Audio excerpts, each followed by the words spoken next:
poner acá.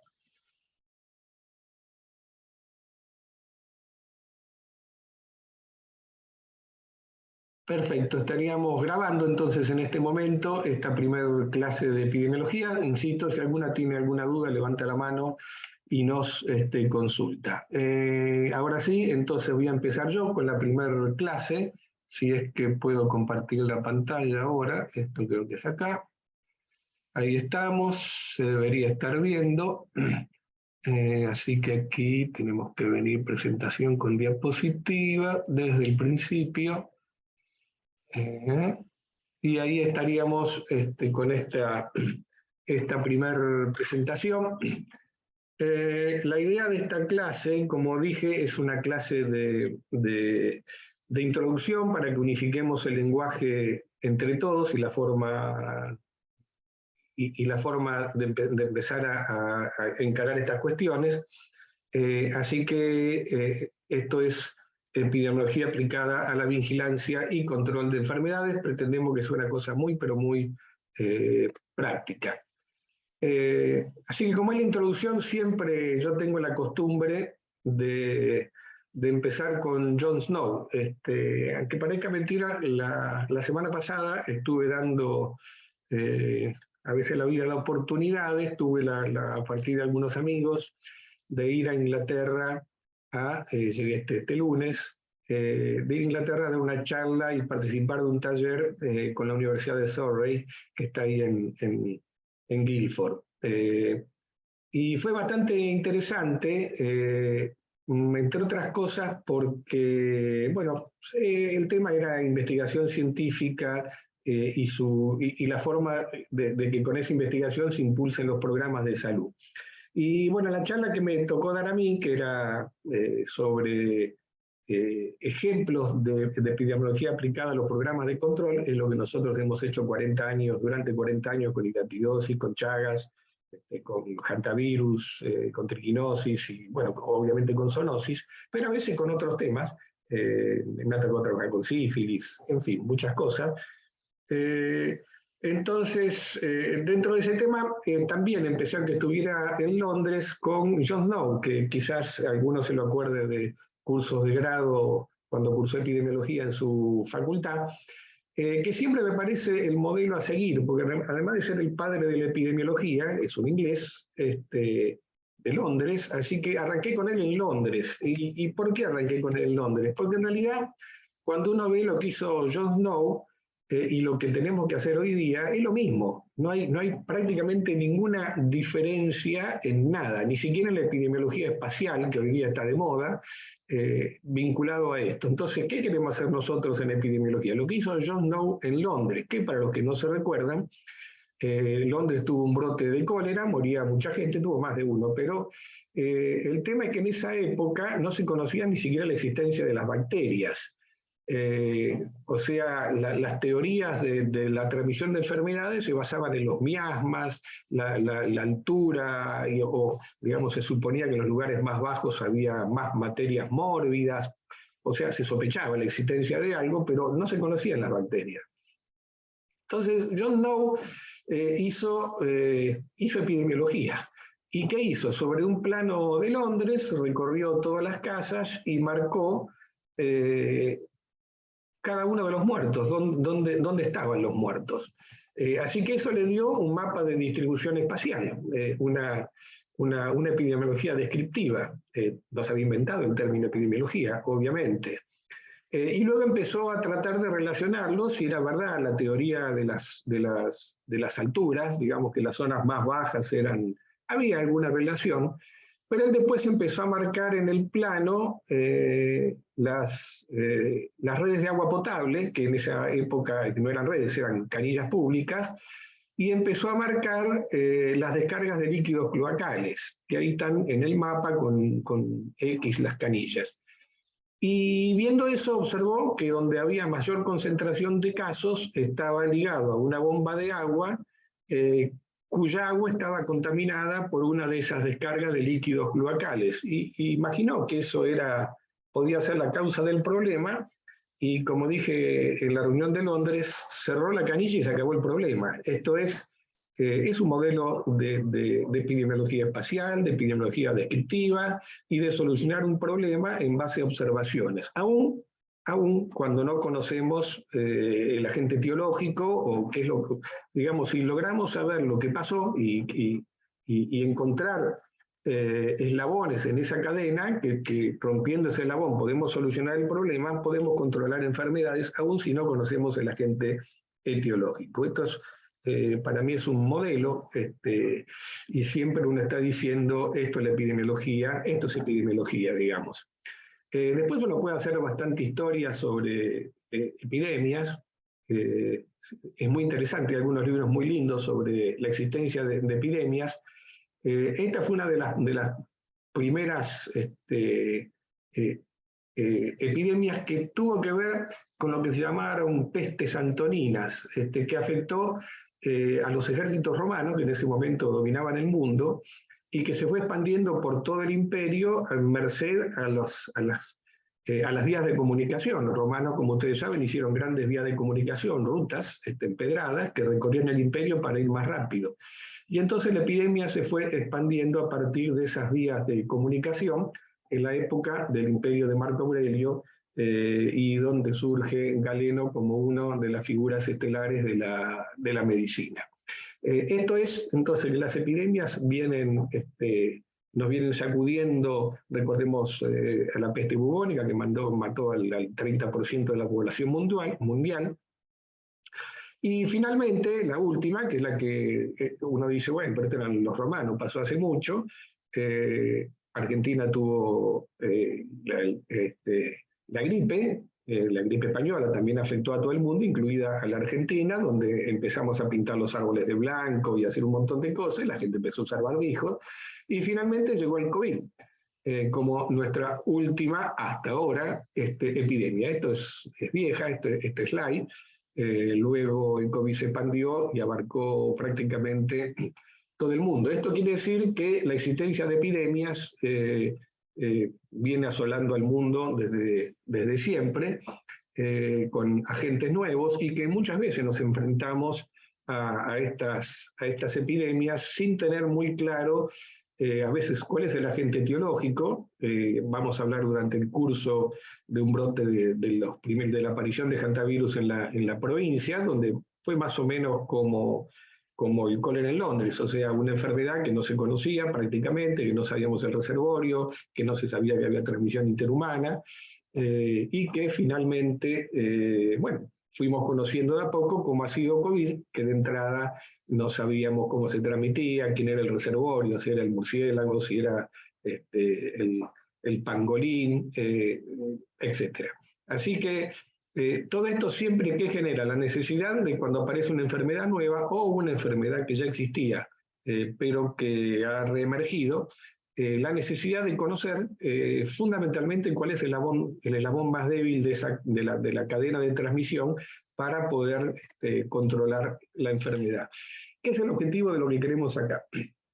Controlar enfermedades. Entonces uno dice, bueno, no todos son pandemias. La provincia hoy día, ya de hace rato, tiene brotes de sífilis en población adolescente.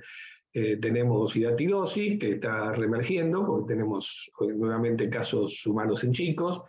Chagas, que la tenemos eliminada, pero que teníamos mucho, pero que puede volver a emerger también, etc. O sea, enfermedades vamos a tener siempre en cada uno de nuestros lugares de trabajo, y la idea es que tratemos de ir viendo los mecanismos necesarios para atenderlas, para atender esas situaciones, que ya sean brotes pequeños, como son los de enfermedades gastroentéricas transmitidas por alimento, o grandes, como lo que nos ha pasado con COVID. Pero la mecánica de trabajo es siempre la misma. Entonces, la definición básica de esto, entonces, que es la epidemiología, que es el estudio de la distribución y de los factores determinantes de la prevalencia de las enfermedades en el hombre y los animales. Esta es la definición. Entonces hay dos componentes. La distribución, queremos saber cómo se distribuye la enfermedad, en qué barrios, en qué manzana, en qué casas, y los factores determinantes. Afecta a todos, afecta a un grupo poblacional, afecta a algunos grupos poblacionales, qué hacen los que se enferman, qué no hacen los que no se enferman, etc. Eh, Acá tenemos, perdón, a alguien que quiere entrar, que viene, así que lo habilitamos. Eh, eh, entonces, uno cuando va a los textos de epidemiología, insisto, hay muchos y muy buenos textos de epidemiología. Si alguien quiere profundizar, yo les recomendaría un libro que es el Bordis de epidemiología, es lo mejor que yo he visto. Es un libro extenso, muy bueno, con muchos ejemplos. Bordis, recuerden. Nosotros no está ahí accesible, pero si alguien quiere profundizar de todos los libros de epidemiología que hay, el Bordis es lo mejor. De los libros de bioestadística no les recomiendo, la verdad, ninguno, salvo que le guste mucho la estadística, porque no son para gente como uno, digamos, biólogos. Entonces, bueno, en los libros tradicionales de epidemiología nos encontramos con esto, que es importante considerar. Entonces, porque tiene que ver con cómo va a ser este curso. Es una ciencia básica cuantitativa. ¿Qué quiere decir? Que manejamos conceptos de probabilidad, que manejamos conceptos de estadística, que manejamos conceptos de ecología y que necesitamos saber de metodología de la investigación. Estos son principios básicos. Epidemiología es cuantitativa, o sea, la estadística la tenemos pegada. Nos guste o no nos guste, la hagamos nosotros o busquemos a alguien que nos ayude. Y esto que voy a volver cuando vayamos viendo esos temas, que tiene que ver con, puede ser que nunca hagan nada en estadística, que no tengan ganas de hacer ningún procesado. Pero hay dos cosas, cuando tienen bases de datos o tienen información que necesitan una base de datos, en algún momento hay que procesarla. La pueden procesar ustedes o se la pueden pasar a alguien para que se las procese. ¿Qué quiere decir eso? Que si se la van a pasar a alguien que la procese, ustedes no le pueden dar a alguien una base de datos mal hecha y decirle, fíjate que se puede hacer con esto, que es muy habitual. Ustedes tienen que saber al menos armar una buena base de datos y saber decirle a alguien, necesito que me hagas tal estimación o tales cálculos.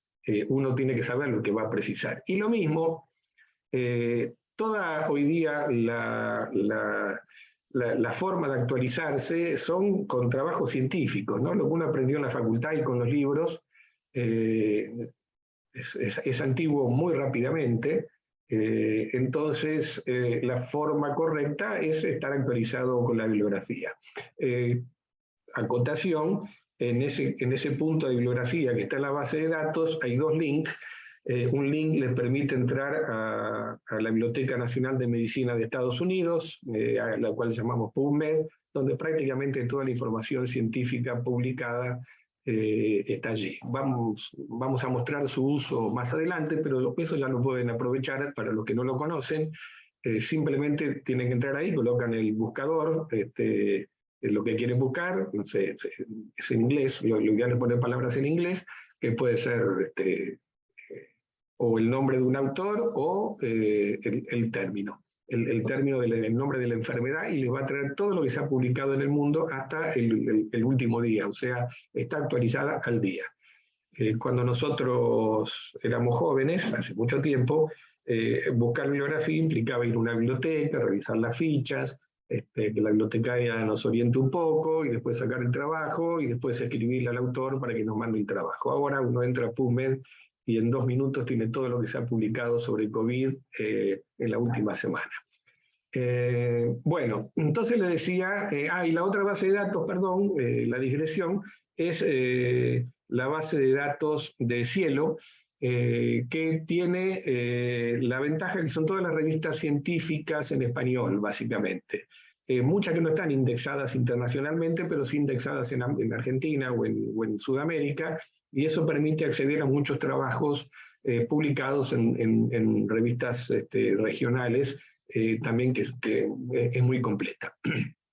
Así que tienen acceso a la bibliografía. Y lo que les decía de la bibliografía es que lo que uno espera es que, al menos si no van a hacer ustedes el cálculo estadístico, sepan a quién pedírselo, qué pedirle, y por otra parte, si leen un trabajo científico y se encuentran con cosas como el test de Kolmogorov-Smirnov, como análisis multivariado, como el valor y se encuentran con una P, y cosas así, realmente sepan de qué se trata, puedan leerlo el trabajo. Yo he dado algún curso para médicos y era bastante divertido dárselo, darles trabajo de básicos, de maternidad e infancia o de algún otro tema, y eran absolutamente incapaces de leer, eran médicos viejos además, de entender qué es lo que quería decir esa tabla de análisis multivariado. Bueno, la idea es que al menos terminen el curso sabiendo o pudiendo leer un trabajo científico y no sean analfabetos en ese sentido. Después el procesado,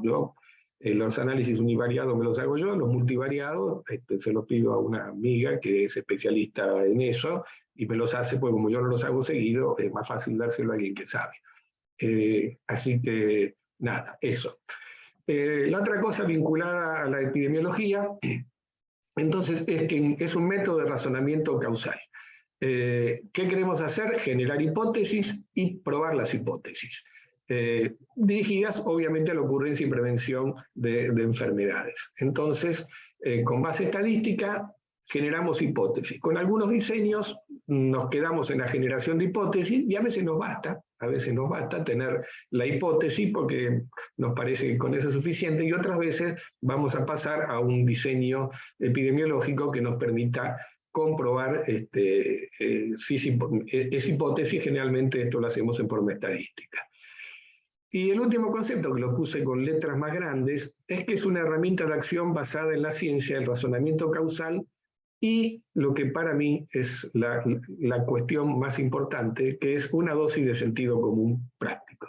O sea, ¿qué es lo más probable que explique una situación? Es el razonamiento práctico. Nunca hay que pensar en las hipótesis más complejas, más raras, más estrambóticas. En general, la explicación de los hechos generalmente es la explicación más sencilla, más allá de que uno puede elaborar 10 hipótesis sobre algo.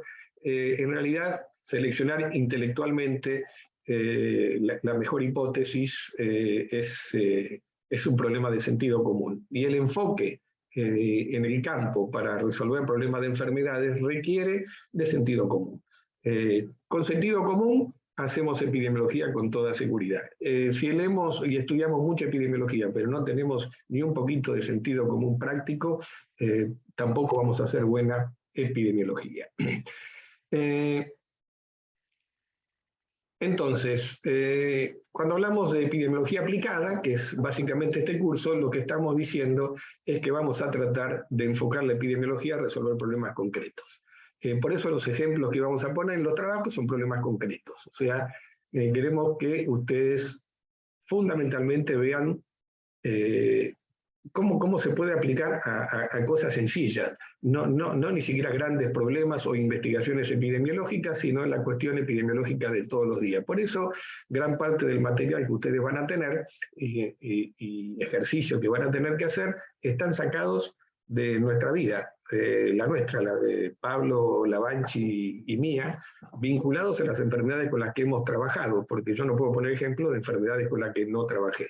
Así que ustedes van a ver eso, que a veces también termina con que uno resuelve un problema o enfoca un problema de una forma y tiempo después ya no le gusta lo que hizo, esto suele ocurrir, pero bueno, uno va ganando experiencia resolviendo problemas concretos, fundamentalmente, y midiendo si la forma que uno encaró para resolver un problema realmente tuvo impacto en la salud de la gente. Lo peor que podemos hacer siempre es pensar o diseñar una línea de trabajo para controlar una enfermedad, no medir, enamorarnos de lo que nosotros diseñamos, que a lo mejor es una copia de un diseño hecho en otro lado, y nunca evaluar si lo que estamos haciendo realmente tiene impacto en resolver el problema de la salud de nuestra gente, no de otra gente. Porque lo que a veces funciona en un lado no funciona en el otro. Si no sería muy fácil. O sea, ¿qué buscamos nosotros? Causa y factores que influyen en el riesgo de ocurrencia de las enfermedades. O sea, causa y efecto. ¿Por qué ocurre esto? ¿Por qué se enferman estos? ¿Por qué estos no se enferman? Entonces, ¿cuál es la razón de la ocurrencia de la enfermedad? Todos sabemos de que si hay una enfermedad hay un agente etiológico, ya sea biológico o de otra naturaleza. Pero la sola existencia del agente biológico no explica la ocurrencia de la enfermedad. Para que haya enfermedad, además, hay factores de riesgo que son los que requieren el enfoque epidemiológico. Y en el caso de los que trabajamos en salud pública, incluyo en esto a los residentes, que esperemos que estén todos trabajando en nuestros hospitales, vamos a participar de programas de control y lo que necesitamos es evaluarlos. Yo insisto con esto, muchas veces nos enamoramos de lo que estamos haciendo o de lo que dijo otro. Ahora vamos a ver algo vinculado al conocimiento científico, cómo se construye el conocimiento científico, y a veces nos basamos en la base de la pirámide. Ahora lo vamos a ver. Muchas veces la epidemiología es una búsqueda académica, sobre todo para los que estamos en la universidad. Muchas veces queremos hacer un paper, tenemos que publicar en la universidad, nos lo exigen, nuestra carrera exige estar haciendo publicaciones, pero en realidad lo que vamos a tratar de ver acá es que se puedan tomar acciones en salud pública adecuadas. Es muy lindo estudiar a veces desde la universidad, sobre todo los organismos de investigación, desarrollar proyectos, porque conseguimos financiamiento del CONICET o porque la universidad nos financia un proyecto, y trabajamos en ver, acá hay algunos biólogos, en ver por biología molecular las cepas de un parásito o de un bicho, cuántas hay, y un montón de información que está muy buena como información académica, pero que a veces no nos sirve para nada cuando tenemos que tomar acciones de salud pública adecuadas, o sea, controlar enfermedades. Esto es lo que les decía, que me parece que nunca hay que perderlo de vista cuando estamos trabajando en la práctica cotidiana, y es cómo se construye la evidencia científica. Entonces, ¿qué es lo que tenemos al pie de la pirámide? Las experiencias y pensamientos individuales. Todos hemos tenido docentes, maestros o jefes de servicio, jefes a secas, que cuando uno plantea o tiene un caso de enfermedad o para hacer algo, dice, lo mejor es esto según mi experiencia. Según mi experiencia hay que hacer esto, según mi experiencia el mejor tratamiento es esto.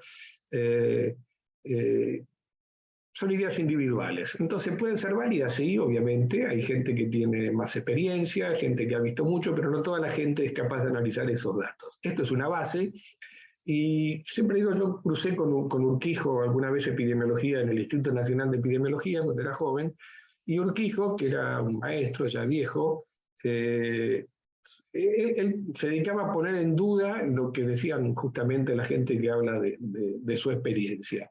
Y alertaba que es lo que hay que tener mucho cuidado con eso, porque muchas veces, como dije, nos enamoramos de eso. Uno tiene un jefe que ya hace varios años que está, y dice, esto hay que hacerlo así, porque a mí siempre me fue bien así, y a lo mejor no va bien así. Y a lo mejor no va bien así.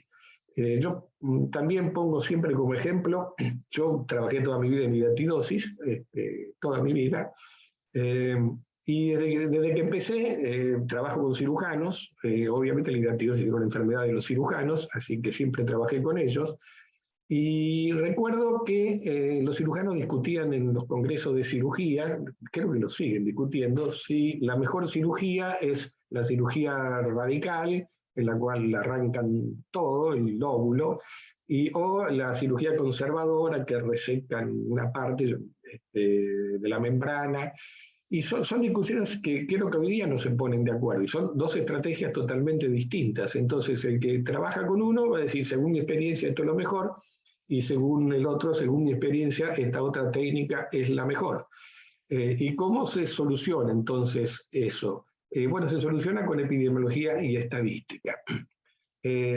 ¿Por qué? Porque si uno le pone números, entonces si uno al que hace ese tipo de cirugía le dice, a ver, el porcentaje de complicaciones, el porcentaje de tiempo de internación, el porcentaje de muertes, y lo compara estadísticamente, va a llegar a la conclusión de cuál sistema o tipo de cirugía es mejor, más allá de que estemos en presencia de un grandísimo cirujano que trabaja de una forma. El segundo escalón son las series de casos, que son las series de casos. Si ustedes entran a la bibliografía y a PubMed, se van a encontrar muchas veces con una enfermedad con la cual ustedes quieren trabajar y alguien junta la información de 7 casos, 8 casos, 10 casos, en las cuales lo que hace es tamizarlos y poner, bueno, a propósito de esta enfermedad, yo tuve 10 casos donde los síntomas predominantes son estos, aplicamos este tratamiento, o sea, da información de esa serie de casos. Eso ya tiene un mérito, y es que sistematiza información que a veces está dentro de la experiencia individual, pero que no ha sido sistematizada, porque muchos profesores y docentes y maestros no sistematizan esa experiencia que tienen. La serie de casos sistematizan, así que son una construcción interesante. Después viene lo que es más común en epidemiología, lo que más hacemos en epidemiología, que son los estudios descriptivos, que lo vamos a ir viendo en detalle. Los estudios descriptivos ya nos permiten enfocarnos en un ambiente, nos permiten enfocarnos en la ocurrencia de casos, nos permiten enfocarnos en la existencia de no casos, o sea, de sanos, pero todos a la vez, ya lo vamos a ver en detalle, y nos permiten enfocarnos en el análisis de los factores de riesgo que están presentes o ausentes. O sea, ya tenemos una mirada global sobre un problema de salud ubicado en tiempo y en espacio. Estos estudios descriptivos no formalmente los vamos a ver, pero terminan en una hipótesis. Uno dice, en función de todo esto que vio, los casos, los sanos y los factores de riesgo presentes, que probablemente ocurrió esto. Pero la palabra es probablemente. ¿Por qué digo que son los más comunes? Porque la verdad que en la práctica diaria, si ustedes están en un departamento, en un DAPA, en un hospital, o los muchachos de salud ambiental en su unidad de salud ambiental, nos vamos a encontrar con que la solución de los problemas, un brote de enfermedad transmitida por alimentos, un brote de sífilis, un brote de Hanta, un brote de citacosis, cosas así que ocurren, generalmente con la descripción de los hechos ya tenemos la solución del problema, y como somos vagos no avanzamos mucho más allá de eso, y nos resuelven los problemas. Y que son muy fáciles de hacer y son muy baratos. Si uno tiene sistematizada la forma de recolección de información, si tiene sistematizado pasar los datos a una base de datos, entonces estos estudios nos resuelven gran parte de los problemas, entonces son fáciles de hacer. Y generalmente lo que terminamos haciendo sin tener más expectativa que esa. Y en esto ya hay cosas que voy a volver y reiterar a lo largo del curso. Cuando uno hace estos estudios descriptivos, junta datos, junta información. Hay una vieja costumbre de exalumnos que aprenden que tienen que juntar información, que tienen una planillita de recolección de datos para hacer las preguntas o para poner los datos de la sintomatología, para lo que sea, y juntan todos esos papelitos, los 10, 20, 30 o 100 papelitos vinculados a la encuesta, y se quedan ahí. Van a una carpeta y nunca más son procesados. Entonces, ya esto, cuando uno hace un estudio descriptivo, que no es que uno voy a hacer un estudio descriptivo. El estudio descriptivo es, tengo un problema, voy y junto información. Requiere el inmediato pase a la base de datos para poder hacer un inmediato análisis y no hacerlo todo en la cabeza solo sin hacer el procesado. Esto es muy común, ese error de pensar de que hay que llenar los datos, la planilla de recolección de datos, y ahí se acaba, como si eso fuera la solución del problema. Luego vienen los estudios de casos y controles. Los estudios de casos y controles son muy fáciles de hacer y incluyen una incorporación fundamental. Y es que además de tener los casos, que los teníamos en el estudio descriptivo, ahora seleccionamos controles sanos. Perdón, o sea, tenemos dos grupos, el grupo de los enfermos y el grupo de los sanos. Entonces, como tenemos el grupo de los enfermos y el grupo de los sanos, los factores de riesgo, que ya lo teníamos en el estudio descriptivo, ahora lo podemos aplicar a los enfermos y a los sanos. Y eso nos permite ya hacer análisis estadísticos un poco más complejos, lo que tiene que ver con el análisis univariado o el análisis multivariado, el cálculo de los ratios, del riesgo relativo o no, de los ratios, y los valores de P o de probabilidad. Entonces, son muy difíciles de hacer, son más difíciles que los descriptivos, implican un trabajito un poco superior, pero la diferencia con los estudios descriptivos es que con los casos y controles comprobamos hipótesis. Entonces son mucho más completos, son mejores, y siempre que podamos hacerlo, deberíamos no conformarnos con un estudio descriptivo, digamos, yo diría con un sonso estudio descriptivo, y trabajar un poquitito más y pasar a caso y control. Pero es barato, fácil y está a la altura de cualquier servicio de salud ambiental, en el caso de los veterinarios, de salud pública, o está a la altura de cualquier DAPA, poder hacerlo con las enfermedades que tienen allí o que les van apareciendo. Y ahí termina este curso. Luego vienen los estudios de corte, que no los vamos a ver. Los estudios de corte son muy complejos, son los mejores, obviamente, permiten estimar riesgo relativo, pero ya implican diseños más complejos, son más difíciles, requieren mucho tiempo, muchos recursos, mucha gente y tiempo sobre todo. Así que, para ser sincero, yo en mis 40 años nunca trabajé en un estudio de corte, nunca lo vi, he leído algunos. Todo lo que sabemos hoy día de enfermedades cardiovasculares, todo ha surgido de un estudio de cohorte en una ciudad que hay, ahora los años no me sale el nombre, pero que tiene como 10 publicaciones científicas hechas a partir de ello, que fue el seguimiento durante muchísimos años de toda una comunidad en una ciudad, viendo los factores de riesgo que lo atacaban y cómo eso iba generando Framingham, perdón.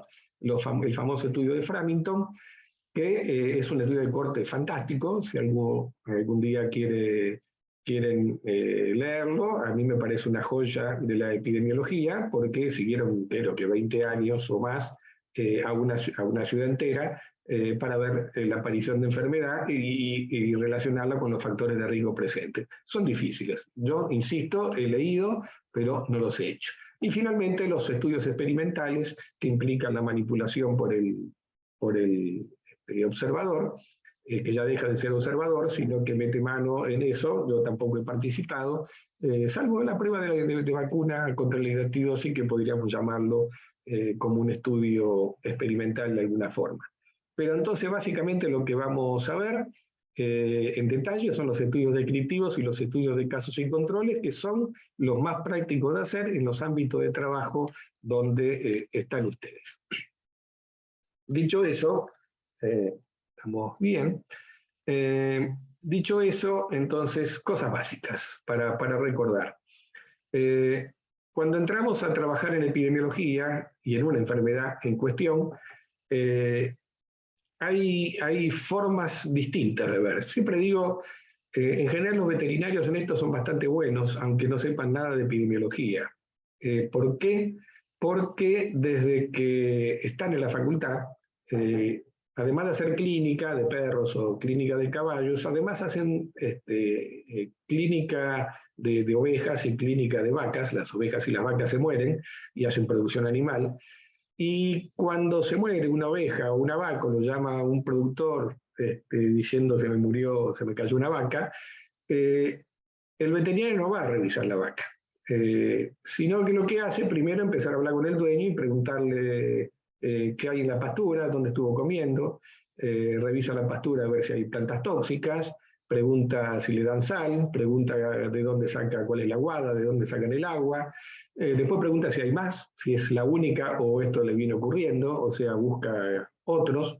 Entonces, tiene un enfoque automático vinculado a la tríada ecológica, y recién al final,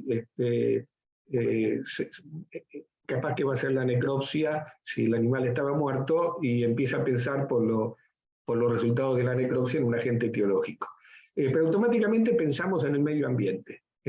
En cambio, muchas veces los médicos, sobre todo cuando ya son especialistas, en general tienen un pensamiento más individual, más de una persona, o a veces incluso de una víscera, ¿no? Es decir, la persona tiene un problema hepático, listo, es un hígado. Y a veces tenemos bastante experiencia en esto. Si van varias personas a un consultorio con síntomas similares, gastroentéricos, por ejemplo, a veces no están pensando si hay otras personas y a veces se comen un brote porque no logran asociar de que hay varios huéspedes. Así que siempre que estemos trabajando en cosas vinculadas a la epidemiología, pensamos en función de las tres cosas. ¿Quiénes son los huéspedes susceptibles? O sea, ¿quiénes se van a enfermar?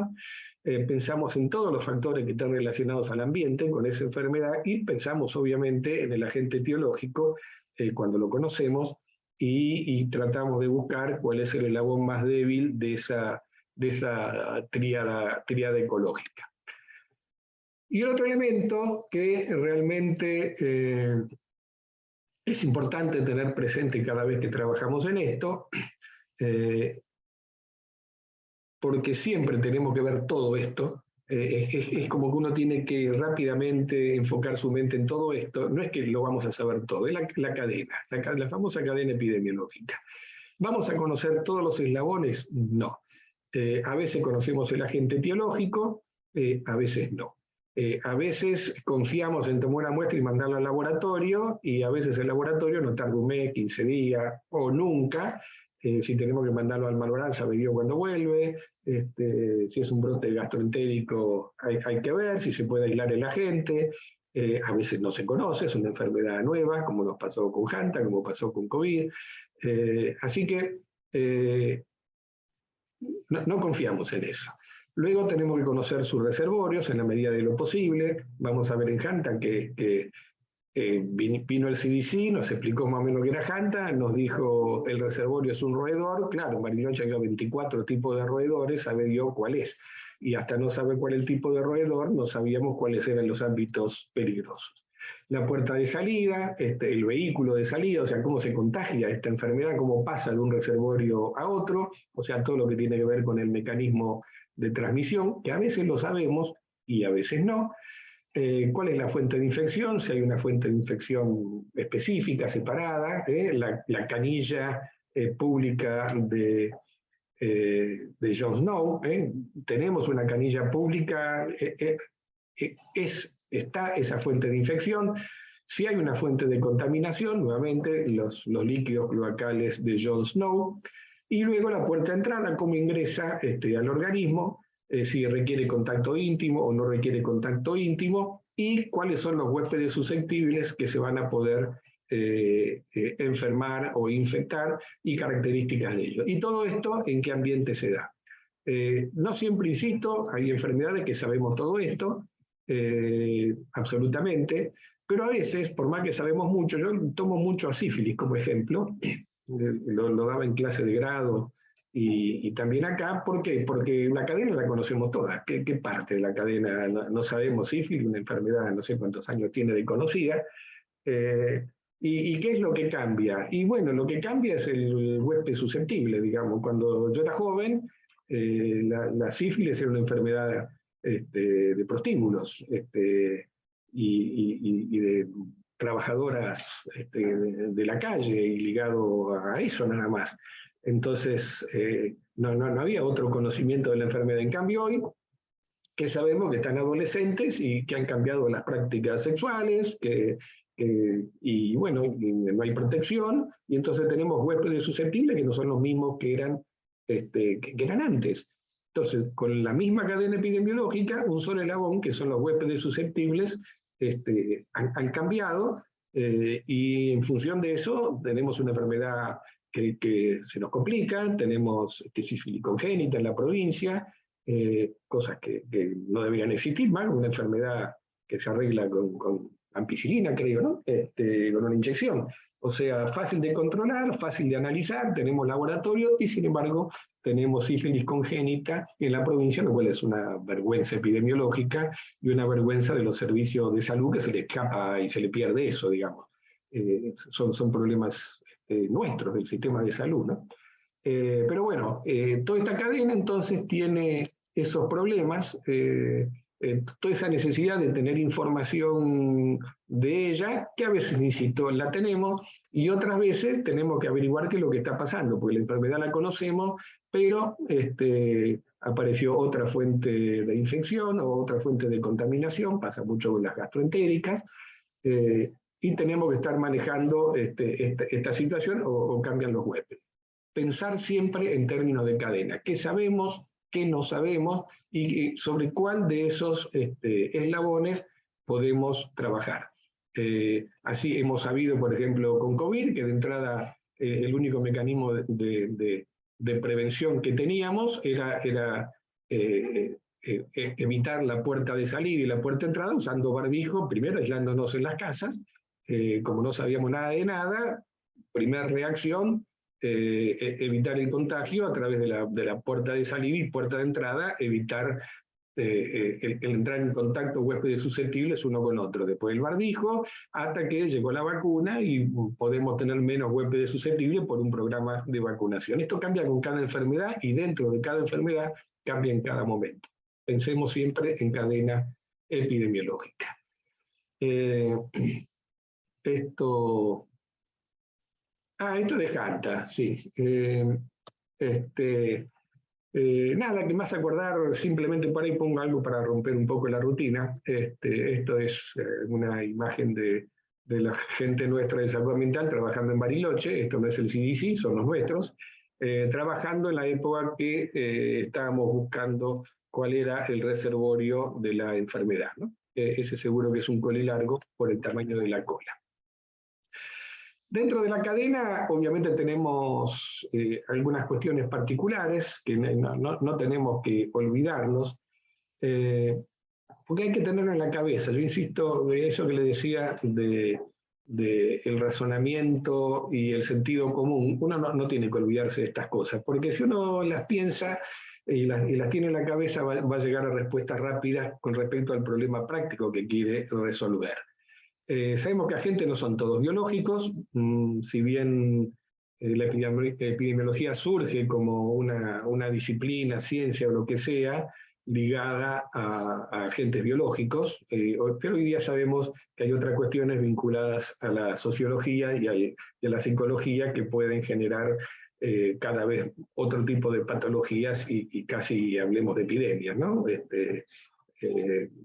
También. Pero bueno, en general uno por costumbre, porque nos sentimos más cómodos, trabajamos más con los agentes biológicos y tenemos que estar pensando cuando hablamos de agente biológico en estas cuestiones que tienen que ver con la infectividad, o sea, la capacidad de infectar, con la toxigenicidad, con la patogenicidad, con la virulencia, con la posibilidad de mutar, fíjense el COVID, ¿no?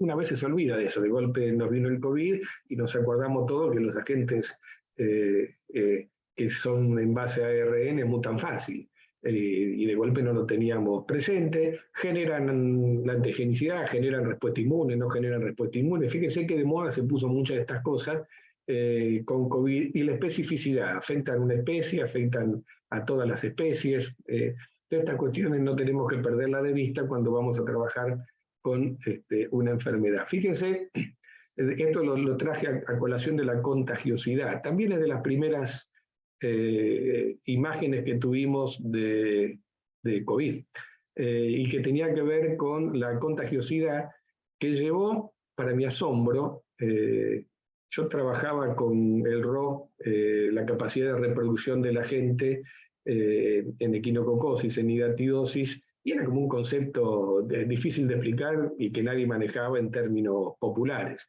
Y de golpe con la epidemia de COVID, hasta el más pavote, con leer el diario ya le agarró el concepto al RO, de la capacidad de reproducción de un agente. Bueno, es notable eso, ¿no?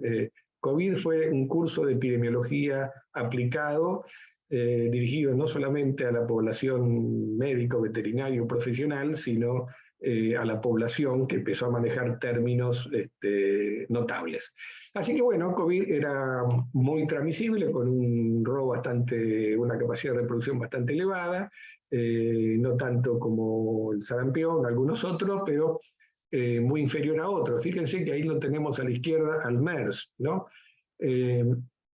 ¿Y por qué es importante tener presente estas cosas cuando uno hace análisis epidemiológico? Fíjense, yo recuerdo Ginés González García cuando el brote recién empezaba en China, y Ginés González García dijo, bueno, sí, pero eso no va a llegar acá. Claro, después obviamente cuando llegó y rápido, todos lo crucificaban. Pero cuando uno habla de epidemiología, tiene un sentido de lo que está diciendo. ¿Por qué el MERS no llegó? ¿Por qué el SARS llegó poco y desapareció? ¿Por qué el COVID no hizo lo mismo? Y si ustedes fijan en el MERS, que son todos corona, que afectaron, que vieron brotes, pero el MERS muy focalizado en algunos países, tiene si bien era muy mortal, es la columna, digamos, lo vemos a la izquierda, casi un 40% de porcentaje de gente muerta, pero que tenía una baja capacidad de infección. Entonces el MERS se agotó rápidamente y casi no salió de los territorios originales donde estaba. El SARS fue el segundo ensayo de estos bichos y ya avanzó más, pero cuando parecía que se nos venía una epidemia masiva, también abortó y desapareció. Y después llegó el COVID con mayor capacidad de contagiosidad y ya no lo paró nadie hasta el día de la fecha. Lo vemos de Inglaterra y COVID para hacer dulce de leche. De hecho, puedo decirles que las vacunas que nos dan funcionan bien. Tuve la suerte de viajar en un vehículo 2 horas, 4 personas, mi señora, yo, y una persona que fue la que me llevó a Inglaterra, y una becaria, una doctoranda, que yo le codirijo la tesis, que estaba los estornudos y con mocos en el auto, nos llevó hasta Bristol, o sea, 2 horas en el auto, estuvimos en el taller, 2 horas de vuelta al otro día, y cuando ya estaba en Londres de vuelta, me avisaron de que era positiva a COVID, y que el otro que me había llevado a Londres había contagiado y era positivo a COVID.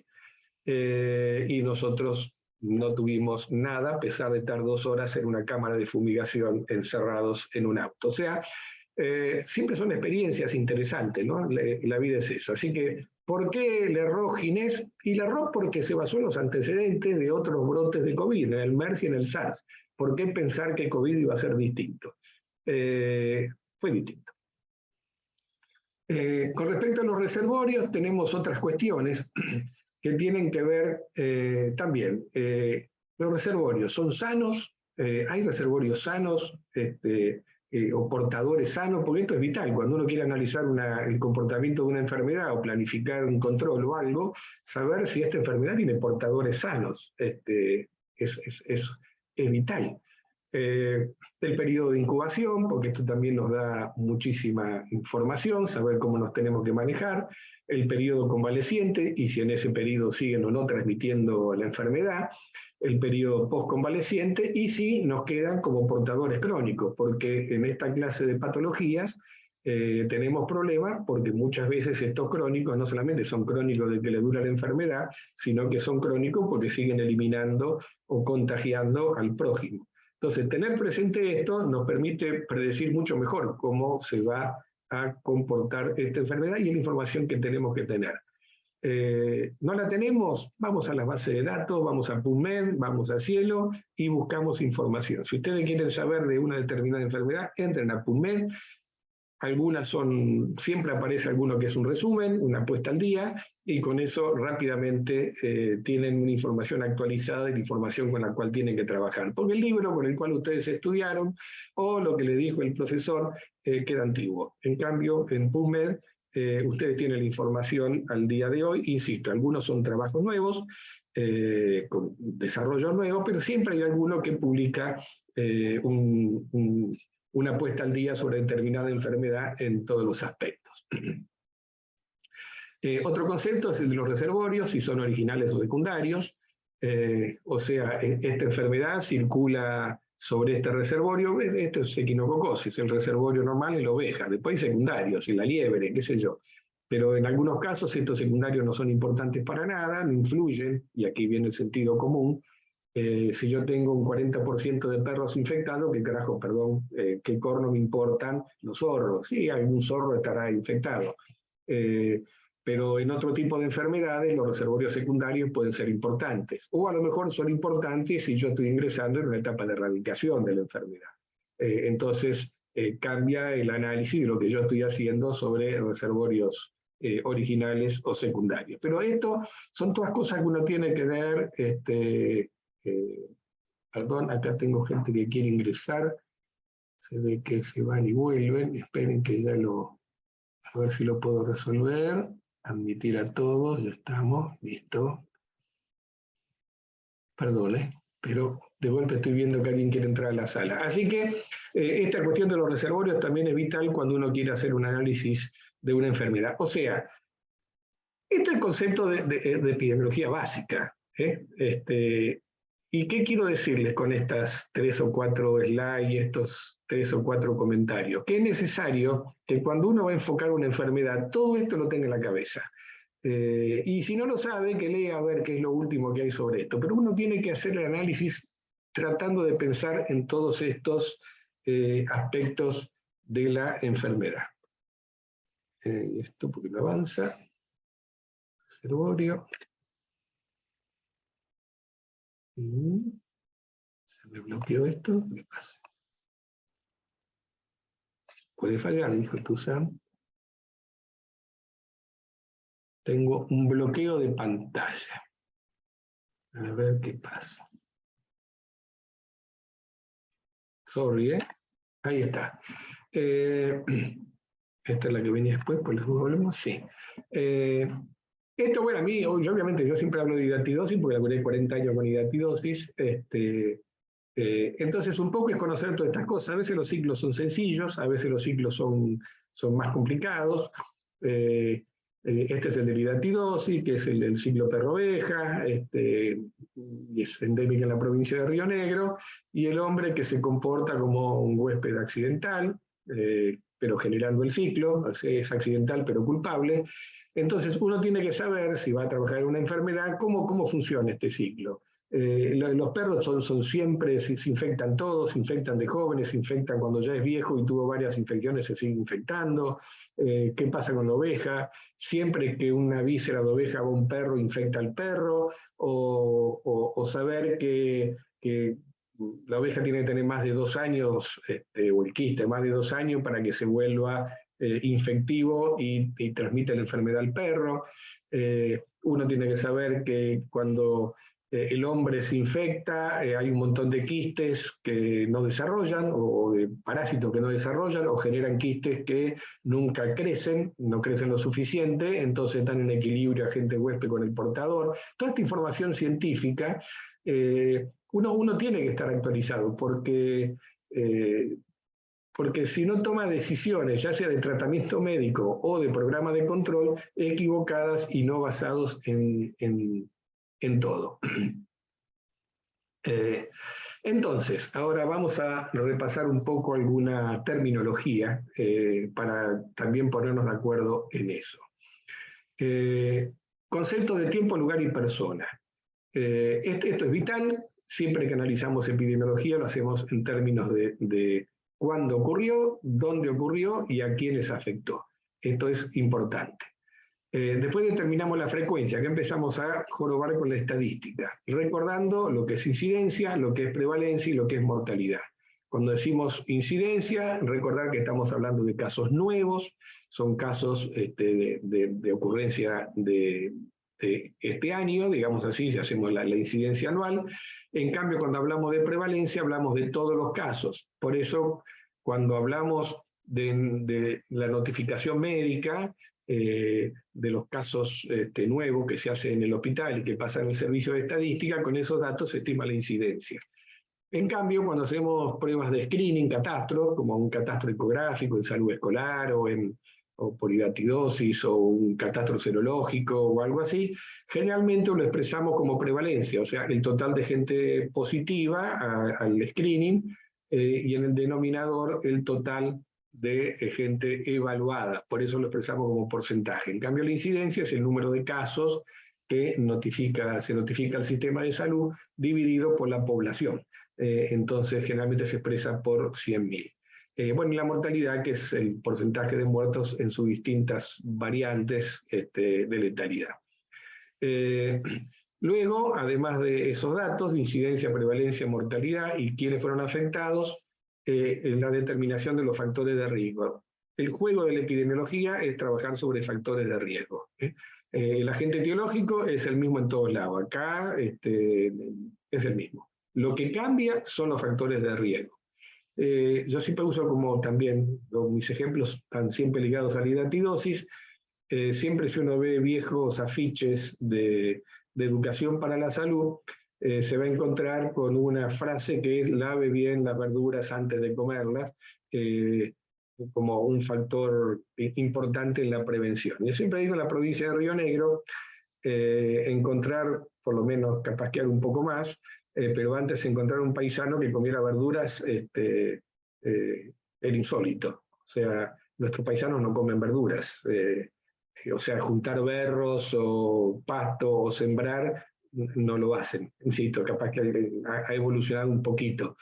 Entonces el eslogan de lavar las verduras es decir una pavada, porque ese no era el factor de riesgo para enfermarse. Entonces a lo mejor el factor de riesgo en Río Negro era el acceso a agua no potable en las zonas rurales u otros. Entonces uno tiene que tener claro eso. En cambio en Uruguay el factor de riesgo de comer verdura contaminada era mucho más habitual porque la gente sí comía verdura.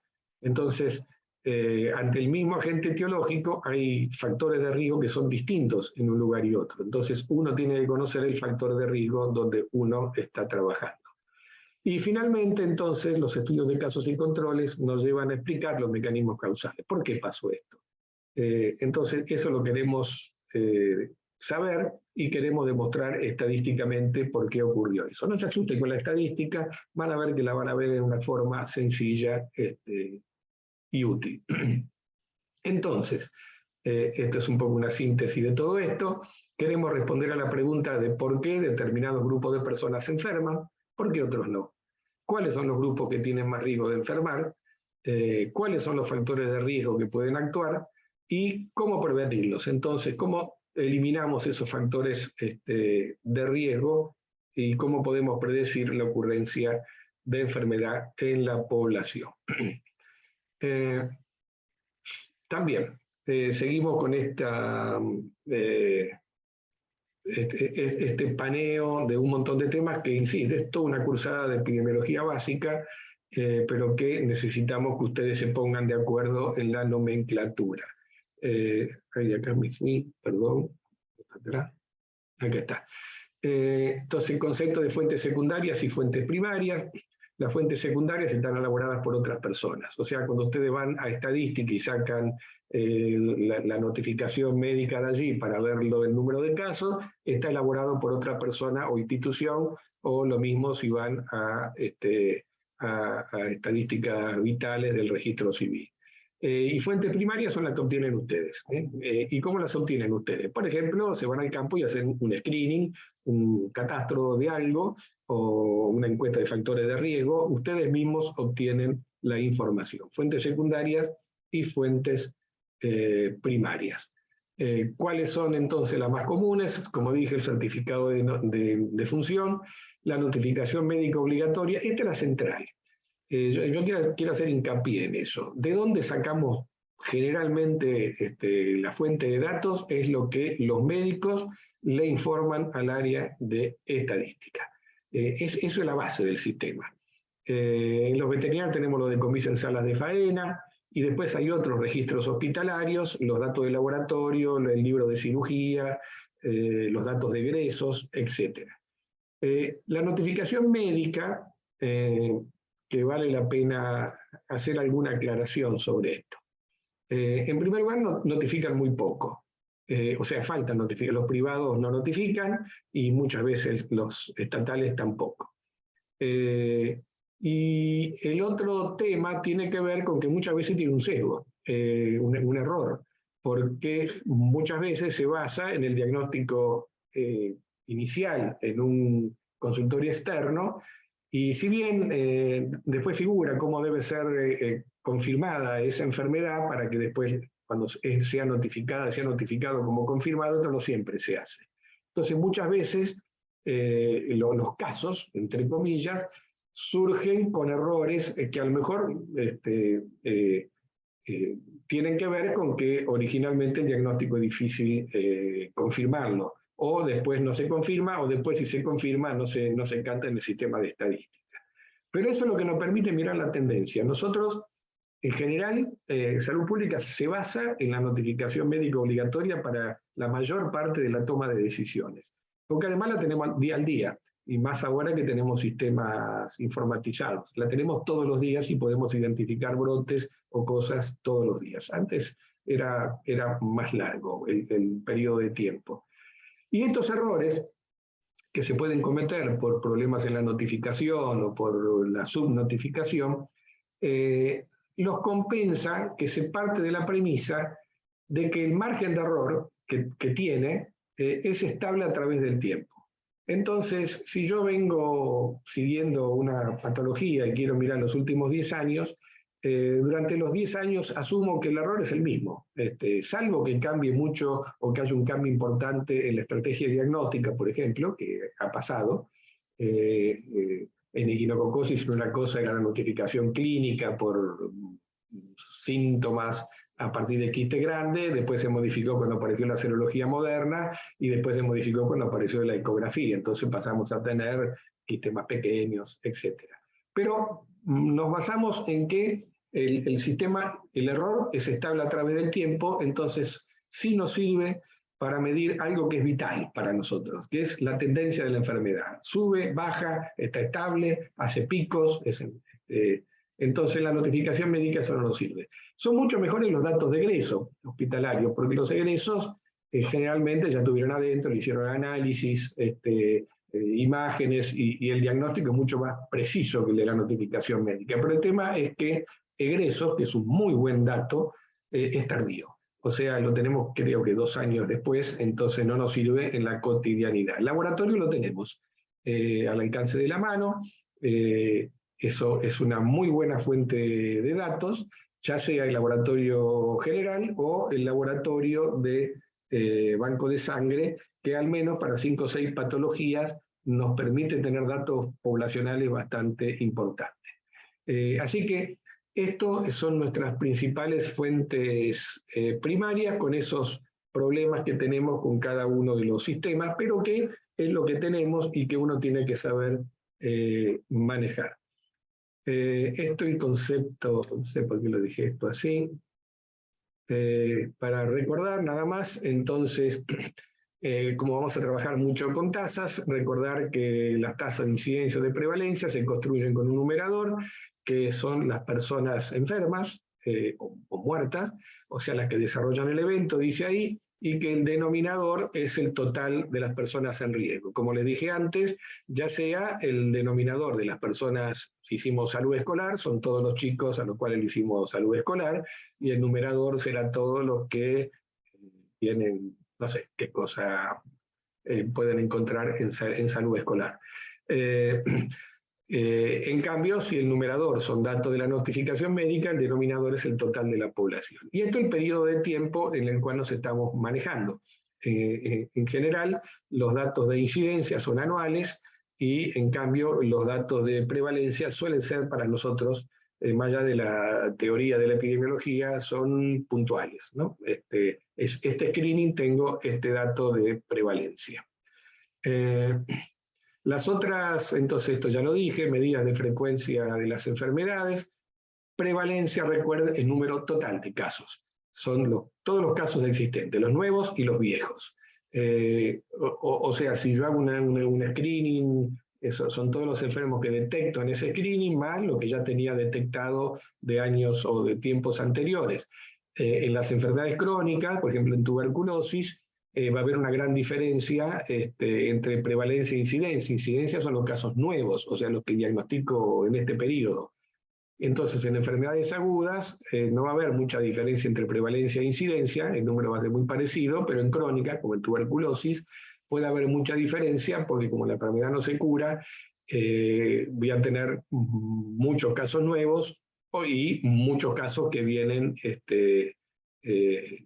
de antes. Por eso la prevalencia la usamos sobre todo para expresar resultados de screening, de encuestas, que cuando trabajamos con eso. Esto es muy importante para cuando trabajamos con brotes se me fue, perdón, volvamos para atrás, que son las tasas de ataque. O sea, la tasa de ataque es una tasa de incidencia, o sea, son personas nuevas, pero está aplicada a brotes, o sea, en un corto periodo de tiempo. Por definición, es una tasa de incidencia, o sea, son casos nuevos, pero acotada en el periodo de tiempo. Entonces, cuando hablamos de tasa de ataque, en un brote de citacosis, en un brote de hepatitis, en un brote de cualquier otra enfermedad que dé así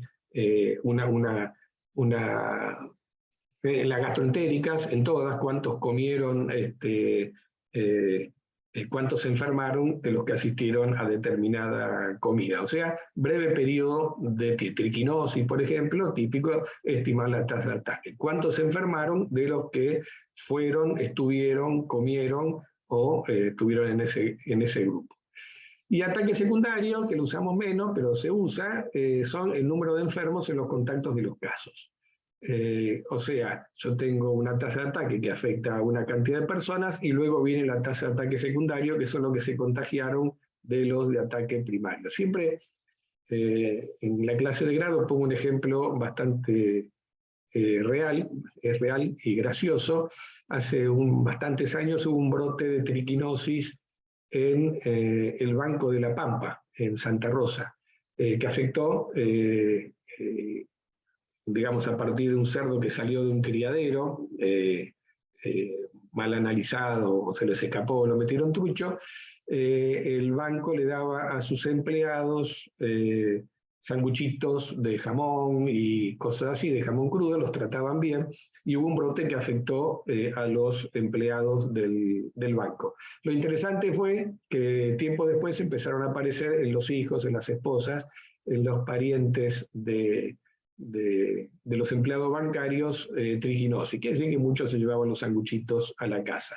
Es muy típico de hepatitis, por ejemplo, que hay una enfermedad o un brote en una escuela de hepatitis que afecta a un grupo de chicos y después aparece la tasa de ataque secundario con, por ejemplo, los hermanitos. Cuando van a la casa contagian a los hermanitos que a lo mejor no iban a la misma escuela. Así que esto tengámoslo presente cuando veamos brotes o cosas así. Mortalidad, entonces también recordar dos cosas: el número total de muertos, la general o por causa específica en una población, y la letalidad, que es el número de muertos por una determinada enfermedad. O sea, en el numerador tenemos muertos y en el denominador enfermos. Es la única que en el denominador no hay personas expuestas al riesgo, sino que lo que tenemos son enfermos. Son dos conceptos para que no nos olvidemos. La importancia de la letalidad, cuando tenemos que trabajar con determinadas enfermedades como hantavirus, y donde vamos a tener muchos muertos en función del número de enfermos. Concepto de endemia, enfermedad que la tenemos en un territorio dado, es la aparición regular de casos. Entonces, para saber si hay una epidemia, tenemos que tener el dato de la endemia, porque una epidemia no son forzosamente muchos casos, sino que simplemente muchos casos son, mejor dicho, excede la frecuencia normal de la enfermedad, la epidemia. O a veces el brote. Pero hablamos de epidemia cuando hay más casos de los esperados. Si estamos dentro de los casos esperados, es una endemia, y si supera el número de casos, epidemia. Recordemos esto como glosario. Y brote es una epidemia. Usamos el término brote para no asustar tanto, y hablan de un episodio limitado en términos de tiempo y el espacio. Generalmente, en todas las enfermedades que manejamos ustedes en el DAPA o en salud ambiental, lo que tenemos son brotes epidémicos de enfermedades de transmisión alimentaria, de triquinosis, de citacosis, y de hepatitis, y de brotes y de enfermedades así que nos dan brotes. Y en general hablamos de ese. Podríamos decir epidemia, porque en realidad por definición es una epidemia. Finalmente, concepto de variable. ¿Por qué es importante que recuerden el concepto de variable? Porque cuando vayamos a hacer estudios de casos y controles y análisis de casos y controles, estamos hablando de análisis univariados o análisis multivariados. Entonces tiene que ver con cuántas variables estamos trabajando. Entonces, ¿con cuántas variables tenemos dependientes e independientes? Se recordará. Unas son las causas y otras son el efecto. Y cuando hablamos de una variable, pues el agua contaminada, va a ser una variable. Y hablamos de univariado porque estamos trabajando, cuando la analicemos, una variable donde las dos formas que tiene de presentarse son sanos y enfermos. En cambio, en el análisis multivariado vamos a estar mezclando muchas variables para una misma enfermedad, por eso hablamos de multivariado. Pero el grueso del análisis vinculado a nuestro análisis, generalmente nos basamos en una sola variable y por eso es análisis multivariado, univariado. Insistiendo, si yo quiero ver por qué tengo casos de equinococosis, y quiero estudiar las variables involucradas, y vamos a estudiar la fuente de agua potable, vamos a estudiar si hay otros casos en la familia, vamos a estudiar si tiene perros, si tiene muchos perros, si tiene ovejas, si alimenta el perro. Cada una de esas es una variable que podemos incluir en nuestro estudio. Y cuando lo analicemos, vamos a analizar a cada una de ellas por separado, y por eso hablamos de análisis univariado. Y luego lo vamos a meter todo en un cóctel para verlas, cómo se compaginan entre sí, cuáles son confundidoras, cuáles están relacionadas y miden lo mismo, y entonces eso, el análisis multivariado, que ya lo vamos a ver en detalle, nos permite separar un poco el trigo de la paja. Nada, y entonces con esto hemos terminado este primer teórico. Esperemos, a ver acá, dejar de compartir, esperemos que no se hayan dormido del todo. Estamos perfectos de tiempo. Quisiera preguntarles si tienen alguna pregunta, pueden abrir el micrófono y preguntar cualquier duda que tengan, o si escriben en el chat, le pido a José Luis que me lo lea, porque les aviso, tengo un problema de vista, con lo cual se me fueron los bastoncitos negros, con lo cual tengo algún problema de visión periférica y de los años. El problema son los años, así que a veces me cuesta alguna cuestión en la computadora. Les aviso porque si me ven ahí medio perdido, no es que estoy bebido, sino que mi problema de visión periférica me hace no ver algo. Así que si tienen alguna pregunta para empezar, la pueden escribir en el chat o en voz alta, como más les guste. Si no tienen ninguna, no sé si quieren hacer 5 minutos antes de que Pablo les dé alguna otra información vinculada a la estructura de salud. La idea de esto es que hablen. Vamos a tratar de que consulten, hablen, participen, y cuando tengamos información que trabajen. No, profe, yo no tenía ninguna duda. Gracias. Gracias, Bárbaro Martín. ¿Qué sos vos, residente? Yo soy egresado de acá de la UNRN, de veterinaria. Ah, de veterinaria. ¿Qué tal, Martín? De hace poco. Ah, bien, bien. Y yo no me acuerdo de los alumnos, soy un desastre. Pero usted va a haber tenido, imagino. Sí, sí. Claro, sí. Gente, ¿alguien tiene algo para opinar? ¿Algún En el comentario? chat no hay ninguna pregunta, Eddie, hasta ahora. ¿Con estas clases podemos desarrollar la primera tarea? Sí. Ustedes van a encontrar en la plataforma, primero les aclaro, tienen este jueves, y la segunda clase, por una única vez, no va a ser el martes que viene, sino va a ser el jueves, para que puedan sedimentar un poco el inicio, amigarse con la plataforma, y recién volvemos el próximo jueves. Luego sí seguimos martes y jueves. Los links de acceso al aula siempre están en la plataforma, ahora están el de hoy, estaban el de hoy, y va a estar el del jueves, ya está el del jueves, y los iré actualizando en cada semana. Ustedes van a ver, las clases futuras están ocultas, ustedes pueden ver hoy día el primer paquete, que es el de introducción, y el segundo paquete, que no me acuerdo cuál es, son los dos que están ahora visibles para los estudiantes, vamos a irlos habilitando cada día. Ustedes van a entrar allí y allí van a encontrar la grabación de esta clase, que la estaremos poniendo mañana, supongo, por si alguien se quedó con ganas de verla o quiere escucharla de vuelta. Y se van a encontrar también con el PowerPoint, que está subido. Va a estar la clase de Pablo que va a dar ahora. Puede haber siempre hay una carpeta de bibliografía anexa, y siempre una tarea. En este caso la tarea es leer la bibliografía, que son 3 trabajos científicos publicados en la provincia de Río Negro, para que de paso conozcan de epidemiología de algunas enfermedades, y que, bueno, van a tener que hacer unas respuestas a ese trabajo. Leyendo eso y contestando qué variables vieron, en fin, no es muy complicado, pero tienen que trabajar. Básicamente en la lectura de algunos trabajos científicos y analizarlos, que es lo que nos importa, que aprendan a leer y analizar bibliografía. Más adelante se van a encontrar más complicados, cuando entremos a trabajar con base de datos.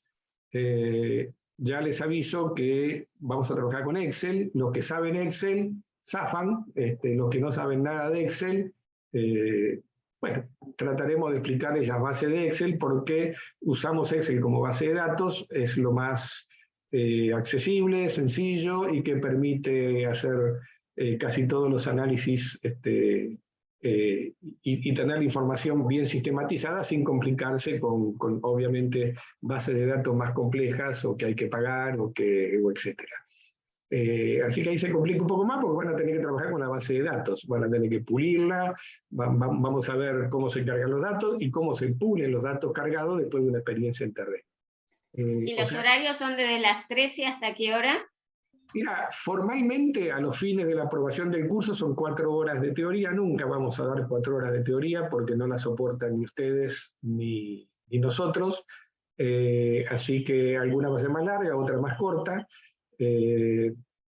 porque la cosa se agota. Y después van a tener bastante tiempo, bueno, para ir haciendo los prácticos, que van a tener que estar todo listo para cuando termine el curso a fin de noviembre, o les demos 10 días más de diciembre para que completen los prácticos más complejos que tengan ahí. Pero sí, ya tienen los prácticos, el primer práctico ya está en la plataforma y con eso van a poder practicar. Y le insisto, yo les mandé un mail con mi mail personal y los emails de Pablo y de José Luis.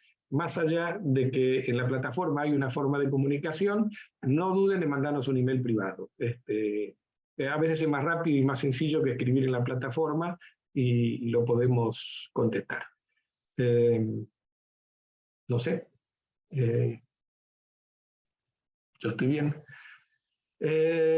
Bueno, si no tienen dudas, si están despiertos allí todavía, si no están despiertos no importa. Pablo, estamos bien de tiempo, así que si te parece vos querés dar tu parte de la introducción. Dale, Edmundo, yo pongo algo de la parte de introducción, por lo menos para completar esta primera parte que vos diste y no tampoco recargarlos. Voy a ver si puedo presentar pantalla y avanzo con eso.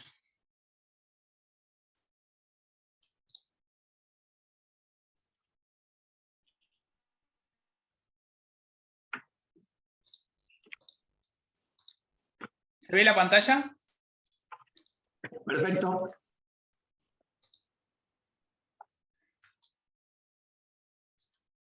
Bien, la idea de esta primera introducción es completar un poco el resumen que hizo Edmundo y ver de qué manera nosotros, con el objeto de este posgrado, llegamos a este punto, ¿no? A la medición del proceso salud-enfermedad, que eso les va a permitir a ustedes, de alguna manera, llegar a escribir un trabajo científico o al tener la posibilidad de procesar toda la información y volcarla después en un documento final, que es el último resultado del posgrado. Para eso nosotros utilizamos lo que definimos como medidas epidemiológicas, ¿no es cierto?, que van a medir el proceso de salud-enfermedad. Algunas las describió Edmundo, como dijo él. Acá les voy a saltear una parte que después les va a quedar cargada y tiene que ver más que nada con el concepto de salud pública, ¿sí?, de salud pública veterinaria, del nexo que tenemos los médicos veterinarios con la salud humana, es decir, el trabajo en en conjunto y básicamente con este nuevo concepto de una salud. Eso lo pueden leer ustedes. Y llegamos a este laberinto de cosas. Esto ya se los dejo, esto lo dijo también ¿sí? Un huésped susceptible, y el cuarto determinante, que es lo que es el sistema de salud, ¿no es cierto? Nosotros, los médicos veterinarios, los médicos de salud, todo aquel el profesional dentro del ámbito de la salud que interviene, ¿no es cierto?, en el proceso de salud-enfermedad. También lo había desarrollado Edmundo. Sobre esto algunas cuestiones, ¿no es cierto? Describió la cadena epidemiológica. Cuando uno toma el concepto de cadena epidemiológica, hay cuestiones que son sumamente importantes y que quizás para alguien que atiende directamente a un paciente sobre su enfermedad, tiene un montón de información que no tuvo la posibilidad de tener acceso, básicamente que uno atiende a un paciente por una cuestión que ya tiene que ver con su daño a la salud, y la parte de la historia natural de la enfermedad, que es la prepatogénica, no tiene la posibilidad de acceso. Esa posibilidad de acceso, que tiene que ver con lo que es la cadena de transmisión, nos permite, en lo que hacemos epidemiología, un montón de información que es de gran utilidad para trabajar no solamente en la búsqueda de factores de asociación, sino en trabajar en lo que es la promoción, la prevención o la inmunoprofilaxis dentro de un estudio de salud o enfermedad. Con eso llegamos básicamente a esto, ¿sí? Que es la teoría de Bradford-Hill, y lo que tiene que ver aquí es específicamente cómo asociamos, ¿no es cierto?, una causa, ¿sí? Un fenómeno de salud o enfermedad, y cómo empezamos a buscar dentro de la rama de la epidemiología la asociación de lo que nosotros utilizamos, es lo que nosotros definimos como método epidemiológico, ¿sí? Que si bien Eddie lo describió rápidamente, pero está descrito en la presentación. Fíjense que tenemos un problema, ¿sí? Ese problema nos genera una hipótesis, nosotros diseñamos un diseño de estudio para recolectar datos, procesar esos datos, que básicamente es todo lo que vamos a hacer en este posgrado, y que nos va a aportar un trabajo final, ¿no? Primer punto que nosotros buscamos en la teoría de Bradford es una fuerza de asociación estadística, ¿no es cierto?, entre un agente etiológico y una enfermedad, ¿sí? ¿Qué significa esto? Que está asociado, y van a ver que no siempre ocurre este fenómeno, no hace falta solamente tener un agente etiológico para que la gente se enferme. Por ejemplo, tenemos tuberculosis, ¿sí? Y yo les puedo preguntar a ustedes, la sola presencia del agente etiológico tuberculosis, Mycobacterium tuberculosis, cualquiera de los que sea que se transmite, tanto el zoonótico como el interhumano, ¿es necesario para que se produzca la enfermedad? Y se las dejo abierta, la pregunta la puede contestar cualquiera, de cualquier disciplina. Les pregunto a ustedes, ¿la sola presencia del agente de Mycobacterium tuberculosis es necesario para que se produzca la enfermedad?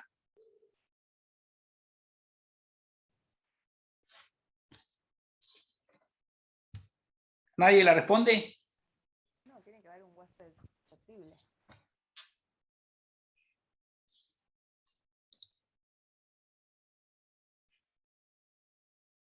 Bien, Aldarno dice que no, Calabró dice que no. Y es correcto, ¿sí? Esto tiene que ver con, cuando uno empieza a estudiar la cadena epidemiológica de una enfermedad, lo primero que tiene en cuenta es específicamente, ¿sí?, del agente etiológico, ¿sí?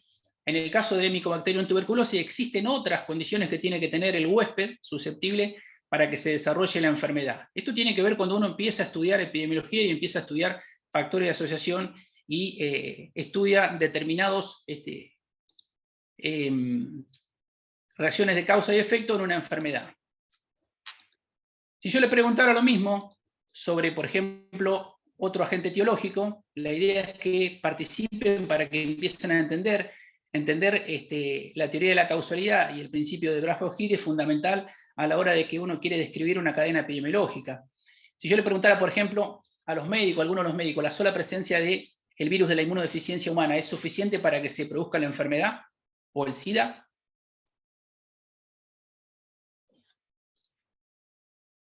¿hay alguien? ¿Hay nadie?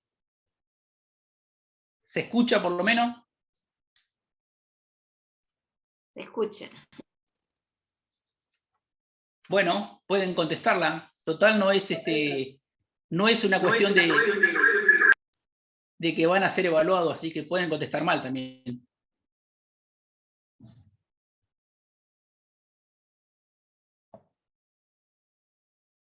La pregunta de vuelta es si la sola presencia de el virus de la inmunodeficiencia humana es suficiente para que se desarrolle el SIDA, ¿sí o no?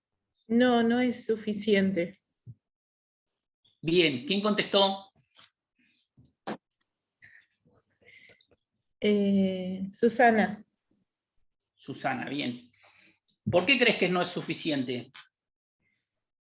Porque con el control de la viremia se controlan los efectos sobre el sistema inmune y por ende se controla el síndrome de inmunodeficiencia adquirida. Bien. O sea que vos lo que hacés es bajar la carga viral en una persona a través de un tratamiento. Es lo que me estás planteando, ¿no? Exacto. El tema es el siguiente, que esa persona ya está enferma. ¿Sí o no? La persona está infectada, depende de lo que le salga del CD4 y de los síntomas que tenga, saber si ya fue diagnosticada en un momento de SIDA o si está infectada nada más por el virus sin compromiso de la parte inmune. Bien, perfecto. El tema es el siguiente. Y volvamos al principio, por eso quiero que participen, porque es la única manera de entender esto, y van a ver que es sumamente importante a la hora de trabajar en lo que es la reconstrucción de la cadena epidemiológica después, y trabajar básicamente en lo que es prevención, promoción, ¿sí? O inmunoprofilaxis. Nosotros habíamos puesto anteriormente como agente etiológico una bacteria, ¿no es cierto? Pusimos Mycobacterium tuberculosis. Si nosotros estuviéramos en un aula, ¿sí? Yo estaría como docente y ustedes estarían ahí, ninguno utilizaría un elemento de protección, y yo tengo tuberculosis. ¿Mi sola presencia en el aula es suficiente para que el resto de las personas de ahí enfermen de tuberculosis?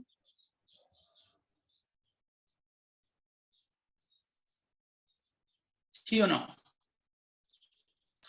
No, no depende solamente de eso. Exactamente, no depende solamente de eso porque tiene que ver con cuestiones específicas del agente etiológico, ¿sí? Básicamente algunas cuestiones que planteó Larry hoy y otras que tienen que ver con su virulencia, su capacidad patogénica, etc.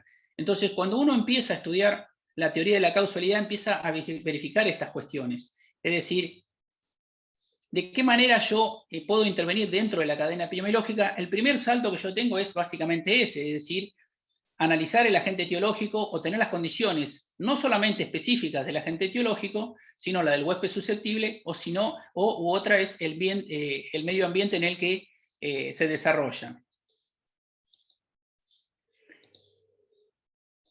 En HIV, ¿sí? La presencia de una persona enferma y la interacción con otro individuo, si bien no desarrolla, ¿sí?, la patogenia de la enfermedad, sí se desarrolla lo que es la infección. Otro ejemplo sería, por ejemplo, el tabaco, ¿sí? El tabaco como un factor de riesgo para producir el cáncer, es decir, no solo necesito el tabaco para producir el cáncer como agente causal, sino que en realidad existen otras cuestiones dentro del individuo que permiten o desarrollan la enfermedad. Y ustedes van a decir, ¿todo esto para qué nos sirve? Van a ver que cuando uno empieza a generar un problema, luego abordar una hipótesis y diseña un estudio, ¿no es cierto?, para corroborar esa hipótesis de alguna manera, empieza a describir todo este fenómeno que tiene que ver con el desarrollo de la teoría de Bradford de la causalidad. Lo vamos a ver más claramente con un ejemplo que es este, ¿sí? El Chagas, causado por Trypanosoma crucis, lo deben conocer todos. Río Negro es una provincia que es endémica a la transmisión, sí, vectorial, con certificación de libre de transmisión en el año 2003, luego en el 2012, y que posiblemente vamos a tener que volver a certificar nuevamente libre de transmisión vectorial. ¿Qué significa esto? Endémica, que tenemos la presencia de T. cruzi, que tenemos la presencia de personas positivas a Chagas, es decir, tenemos, por ejemplo, en Valle Medio, que es la región donde estoy yo, un padrón de chagásico que ronda entre 800 y 900 personas crónicas a la enfermedad, muchas de ellas obviamente provenientes del norte argentino o de otros países limítrofes, y algunos casos autóctonos de cuando teníamos todavía el mecanismo de transmisión por vectores. Entonces, T. cruzi lo que produce es el Chaga, eso lo tienen muy en claro ustedes, su mecanismo de transmisión, ¿sí? ¿Qué significa? Causa necesaria para producir la enfermedad, obviamente que es la presencia de T. cruzi. Sin la presencia del parásito, no tendría la posibilidad de producir la enfermedad. ¿Causa suficiente? Depende específicamente del mecanismo de transmisión. Si hablamos de una transmisión de tipo de vectores, no es causa suficiente. ¿Por qué? Porque yo necesito el vector, es decir, Triatoma infestan, para que se desarrolle la enfermedad. Y esto tiene que ver específicamente cuando uno empieza a estudiar toda la cadena epidémica de la enfermedad y hacia dónde va a orientar, ¿sí?, el trabajo de investigación específico. Si voy a trabajar con Chagas crónico, si voy a trabajar con toda la población, o si voy a asociar a todo esto los factores de riesgo. Cuando empiezo a hacer toda esta descripción, lo primero que yo considero es esta fase, y como el posgrado está dirigido no solamente a médicos, sino a biólogos y médicos veterinarios, van a ver que quizás el médico de humanos tome solamente una línea, y quizás el médico veterinario tome otra, respecto al mecanismo de transmisión, ¿sí? Mecanismo de transmisión, un mecanismo de transmisión directo y un mecanismo de transmisión indirecto. Y acá tenemos, por ejemplo, la descripción. En madres, ¿sí?, chagásicas, hablamos de humanos, ¿sí?, existe la posibilidad de que estas madres transmitan a sus descendientes, ¿sí?, a sus hijos. De hecho, el programa contempla específicamente, dentro de los protocolos de abordaje de la enfermedad, cómo se procede, y esto lo saben muy bien los médicos, con una madre chagásica. Si nosotros fuéramos médicos veterinarios y estamos haciendo el estudio de campo, tomamos dos actores más, ¿sí?, que pueden ser animales de compañía o que puede ser el vector específicamente. Si tomáramos vinchucas, vectores, la transmisión vertical entre vectores no existe. ¿Qué significa esto? Que una bichuca, ¿sí?, infectada positiva a T. cruzi, ¿sí?, no va a transmitir a sus 200 descendientes, sino realmente tendríamos una gran problemática, ¿sí?, en el control epidemiológico de la enfermedad. Y en el caso de, nosotros ahora estamos haciendo algo en perros, específicamente como vigilancia centinela, es determinar perros positivos a T. cruzi, porque son la primera, ¿sí?, barrera que tenemos entre el ciclo silvestre de la enfermedad, ¿sí?, llámese vinchucas positivas, y su nexo con el ser humano. Los perros generalmente se llama vigilancia centinela, lo que hace dentro del sistema epidemiológico es determinar la cantidad de perros positivos, y hay una proporción o una razón de proporción: a mayor número de perros positivos, mayor factor de riesgo en seres humanos. Esto tiene que ver específicamente con mecanismo de transmisión. El directo, ¿sí?, de tipo vertical, como dijimos ahí, de madre a hijo, o transfusional, ¿sí?, por eso es importante el tema de la ley Más Sangre Segura, ¿sí?, por sangre que no fue analizada correctamente, puedo transmitir hacia una persona. El indirecto a través de vectores, ¿sí?, no solamente en esta enfermedad, y cuando hacemos el estudio o toda la composición de la cadena epidemiológica de una enfermedad, tanto los médicos como los médicos veterinarios como los biólogos tenemos que reconstruir todo eso que lleva específicamente al agente etiológico. ¿Por qué? Básicamente por eso, porque eso es lo que estudia la epidemiología, es decir, tratar de describir todo el ciclo epidemiológico de una enfermedad en una región para poder trabajar en el corte, ¿sí?, o en la intervención dentro de uno de los eslabones de la cadena. Nosotros, por ejemplo, también tuvimos en Valle Medio, y que tiene que ver con esto, y yo generalmente les voy a basar lo que es estudio epidemiológico en casuística, como por ahí lo planteó Larré, un caso de leishmania, ¿sí?, leishmania en una persona, en un humano, en la localidad de La Marque, una persona que viaja al norte argentino, y lo que uno hace de reconstruir en este fenómeno es decir, busca en terreno si los factores de riesgo, ¿sí?, de la enfermedad están presentes. En el caso de Leishmania, ¿sí?, en la región de Río Negro, el vector de la enfermedad no está presente, por lo tanto, no existiría nada más que un tratamiento específico sobre el individuo, sobre ese caso específico, y no sería un factor de riesgo a toda la población. Con eso llevamos básicamente estos otros dos ítems, el mecanismo de control y el mecanismo de prevención. Control sobre vectores, ¿sí?, y prevención. Recuerden que esto es importante, definir estas dos cuestiones, ¿sí? La prevención sobre madres, específicamente, como se planteó, no solamente el programa contempla algunas cuestiones que tienen que ver con el screening y determinación de, como bien lo dijo la red, prevalencia en punto, que significa que determino en escuelas, ¿sí?, en niños en edad escolar, ¿sí?, existen niños positivos, o sea que yo lo que hago es una fotografía específica, la prevalencia de la enfermedad, y quien identifico en ese momento con una técnica de screening iría a un sistema de tratamiento. Y el diagnóstico de madres, es decir, madres chagásicas, controlar, ¿sí?, esta posibilidad del salto, ¿no es cierto?, de la madre al hijo y el tratamiento posible del hijo. De vectores, en nuestra región, en todo lo que es la cadena epidémica, controlamos específicamente determinar si existen vectores positivos, si tenemos un ciclo silvestre activo de T. cruzi, o si todos nuestros vectores vinchucas son negativas a la enfermedad.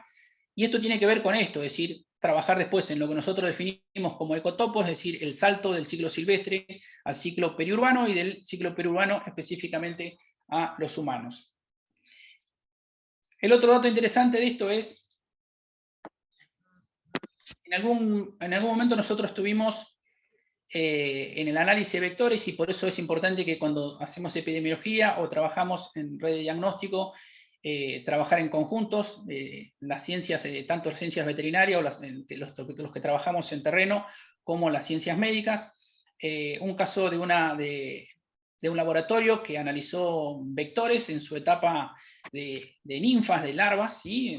Ninfas, la vinchuca tiene 5 estadios, en uno de sus estadios, del 1 al 5 no tiene la posibilidad de traslado, es decir, de volar de un lugar hacia otro, por lo tanto, la única posibilidad de que ese vector sea positivo, sabiendo nosotros que no existe transmisión vertical, es decir, de mamá vinchuca a sus descendientes, es que haya consumido sangre de un ser humano en una fase de parasitemia. Entonces esto nos llevó al revés, es decir, dentro de la cadena biológica salimos con un vector positivo, en un estadio de ninfa, es decir, que no tiene posibilidad de haber ido a otra vivienda dentro de una localidad, sino que es muy cortito su campo de acción. Por lo tanto, lo que uno presume o genera una hipótesis de epidemiología es que existe una persona positiva a la enfermedad en fase de parasitemia, y que el salto en este caso fue del hombre, ¿sí?, al vector. Entonces, estas son las cuestiones que uno empieza a describir en todo el fenómeno de la enfermedad. ¿Hasta aquí dudas, preguntas? Sí, hay algo que no me quedó claro, la causa suficiente del principio, que dice no. Causa necesaria siempre es la presencia, es decir, para que exista Chagas, causa necesaria es T. cruzi. Sin T. cruzi no hay posibilidad de que exista la enfermedad, ¿correcto? Por eso los postulados de Bradford dice que tiene que ser, dentro de todos esos postulados, que después lo van a ver en el material teórico, tiene que ser la posibilidad de que un agente etiológico se replique como lo había planteado Pauster en su momento, es decir, una bacteria se replica y produce la misma enfermedad. Hantavirus va a producir un cuadro específico de hantavirus, ¿sí? Tuberculosis lo mismo, y así cada enfermedad. T. cruzi es exactamente, el T. cruzi va a producir Chaga. Entonces, para que se produzca el Chaga, yo necesito sí o sí la presencia de T. cruzi, ¿sí? Ahora, ¿solamente es suficiente para que se produzca, o sea, que haya T. cruzi, es suficiente para que se produzca la enfermedad? Y no. En tuberculosis, yo puedo ser un docente que tengo tuberculosis y necesito ciertas cuestiones o factores de riesgo en el resto de los individuos, que generalmente tienen que ver con su score corporal, su estado corporal, o su estado inmunológico, para que se desarrolle la enfermedad. Entonces, cuando uno estudia un agente etiológico, tiene que determinar esto. Esto tiene que ver específicamente con cualidades específicas del agente etiológico, virulencia, factores de patogenicidad, etcétera, con el mecanismo de transmisión, es decir, si es directo o indirecto, o si en algún caso necesita la presencia de un vector. Por eso yo le citaba el ejemplo de Leishmania, la presencia de un caso de leishmania en el Valle Medio no es una situación de alerta para toda la población. ¿Por qué? Porque el vector, que es el mosquito, el que va a transmitir la enfermedad de individuo a individuo, no está presente. Solamente va a quedar en un caso de leishmania, ¿sí? Que va a ser tratado por un médico y va a quedar ahí. Entonces, eso es lo que habla de causa necesaria y causa suficiente. Entonces, no siempre la presencia del agente etiológico es causa suficiente, ¿sí? ¿Se entiende? Ok, sí, listo, gracias. Bien, después lo vamos a ver con, por ejemplo, con leptospira. Nosotros tenemos una prevalencia de leptospirosis en perro que ronda aproximadamente en un 17% según la localidad, en Valle Medio 17%, en algunas un poco más alto, hasta 27%, y si uno eso lo transborda la cantidad de perros, ¿sí? Más o menos 2, 3 perros por vivienda, estamos hablando básicamente, por ejemplo, la Cholechuel, 10.000 perros, estamos hablando de 1.700 perros positivos a leptospira. Sin embargo, la casuística de leptospira en la provincia, o la casuística de leptospira, casos humanos en Valle Medio, no es tan elevada. ¿Se entiende? O sea, la sola presencia de leptospira no es suficiente como para que repercuta en casos humanos. Y ustedes dicen, bueno, ¿y qué importancia tiene ese estudio? La importancia del estudio es decir, ¿hasta cuándo esa presencia o esa prevalencia de perros positivos no va a generar un factor de riesgo que empiece a aumentar la casuística humana? ¿Sí? ¿Se entiende? Sí, sí, perfecto. Bien, nosotros pusimos acá, por ejemplo, entonces el caso de T-cruzi, cualquier otra enfermedad que uno utilice, como dijo Edmundo, él trabajó en hidatidosis, nosotros trabajamos más en Chagas o en leptospira, pero uno podría tomar cualquier enfermedad y describir todo este fenómeno a la hora de recolectar datos y buscar asociación, ¿sí?, de causa y efecto de una enfermedad. Que es el primer punto que vimos, que es fuerza de asociación estadística, ¿sí? Los segundos, bueno, estos son los 9 postulados, muchos de ellos ya no se utilizan por una cuestión de que no lo permite la ética profesional, que no lo permiten algunas cuestiones puntuales, no los permite dentro del ámbito de la investigación. La siguiente es consistencia o replicidad, es decir, asociación, es decir, que este agente etiológico produzca los efectos que produce y que sea replicativo. Es decir, Mycobacterium tuberculosis va a producir el mismo efecto en distintos individuos. Especificidad de relación, esto tiene que ver cuando uno ya empieza a ampliar un poquito más el concepto de estudio y buscamos nosotros específicamente genotipos dentro de, por ejemplo, genotipos de leptospira y buscamos asociación con las patologías en humanos. No voy a hablar mucho de esto porque no los quiero complicar. Quizás cuando hagamos la presentación de leptospira les describa un poquito más y pongamos, por ejemplo, alguna asociación, ¿sí? Leptospira interrogan o canícola, y cómo se asocia eso a un caso humano, y uno después hace búsqueda en terreno de acuerdo a factores de riesgo. Adecuación y relación temporal es lo que decía Edmundo. Recuerden que cuando uno trabaja con la historia natural de la enfermedad y trabaja con el periodo prepatogénico, patogénico asintomático y patogénico sintomático, muchas enfermedades se transmiten en la parte, que fue lo que bien se dijo, es decir, hicimos un curso intensivo por ahí de epidemiología, es decir, saber eso nos permite saber cuándo se enfermó el individuo, ¿sí?, relación temporal, y qué posibilidad tiene este individuo de transmitir a otros, ¿sí? Gradiente de respuesta es decir, cuál es la dosis, ¿sí?, la dosis necesaria para que se produzca la enfermedad. Y esto tenía que ver cuando hablamos de si la sola presencia de Mycobacterium era necesario, ¿sí? Nosotros por ahí citamos el caso de Bacillus anthracis, calculo que todos lo tienen presente. Bacillus anthracis es un bacillus que produce una enfermedad tipo zoonótica, que no solamente afecta a los animales, sino que afecta al ser humano. En la provincia de Río Negro también tenemos, la provincia de Río Negro, una provincia que generalmente en anthrax, en bovino, estábamos libres, es una provincia que por muchos años no tuvo la enfermedad. En bovinos, que a partir del 2017 hemos tenido la incorporación específicamente de brotes en bovinos, Río Colorado, en Valle Medio, y eso obviamente que no se repercutió en casos humanos. Y tiene que ver con la dosis necesaria para producir la enfermedad, que tiene que ver con la susceptibilidad del individuo, y de las especies. El bovino obviamente es una de las más susceptibles, y a partir de ahí nosotros tenemos mucho menos susceptibilidad. Eso no significa que no pueda haber casos humanos, pero por ahora en la casuística no hay. El resto de las que están aquí son las que se postularon en algún momento y hoy ya no van desapareciendo y no se utilizan, ¿sí? para hacer la replicación del fenómeno.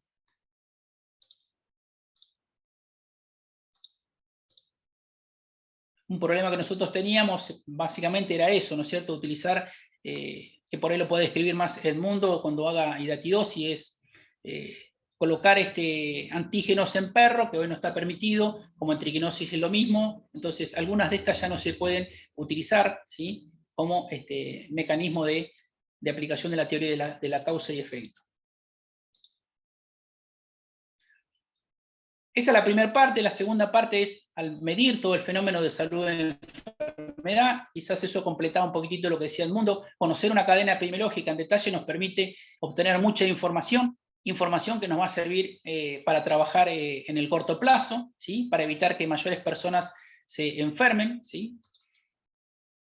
Luego lo otro que utilizamos es esto, es medidas, tipos de medidas de frecuencia, ¿sí? Medidas de asociación o medidas de impacto. Nosotros generalmente vamos a trabajar con estas medidas de frecuencia, muy poco sobre medidas de asociación, y bueno, aquel que se vaya a dedicar a algo mucho más específico va a utilizar una medida de impacto, que es ya una medida de intervención en la comunidad. Esto se los paso rápido, pero no quiero decir que no lo vamos a volver a ver, ¿sí? Medida de asociación, el riesgo relativo, los ratios, seguramente algún ejercicio de esto vamos a hacer. Los intervalos de confianza que utilizamos. Con todo esto llegamos a esto, que es básicamente la primera parte, y que lo lleva después a los estudios epidemiológicos, que algo les dio Eddie hoy, ¿sí? Los distintos tipos de estudios epidemiológicos. Nosotros habíamos visto lo que era la teoría de la causalidad. Este punto de aquí arriba es el que habíamos visto, ¿sí? Esto genera un problema de salud. ¿Y para qué hacemos esto? Básicamente porque la salud pública lo que hace es eso, tomar problemáticas que recuerden que en el caso de la salud pública, el individuo no tiene la posibilidad de diagnóstico que nosotros tenemos, sino tiene la posibilidad de diagnosticar los problemas de salud que pueden tener impacto en la comunidad. Entonces, este tipo de estudio sale de nosotros, ¿sí?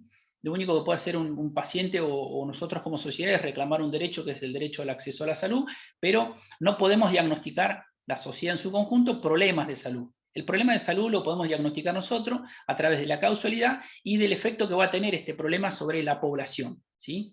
¿Para qué? Para básicamente trabajar en lo que es prevención, ¿sí? Y control. Eso es lo que hace específicamente la salud pública y como herramienta de la salud pública la epidemiología.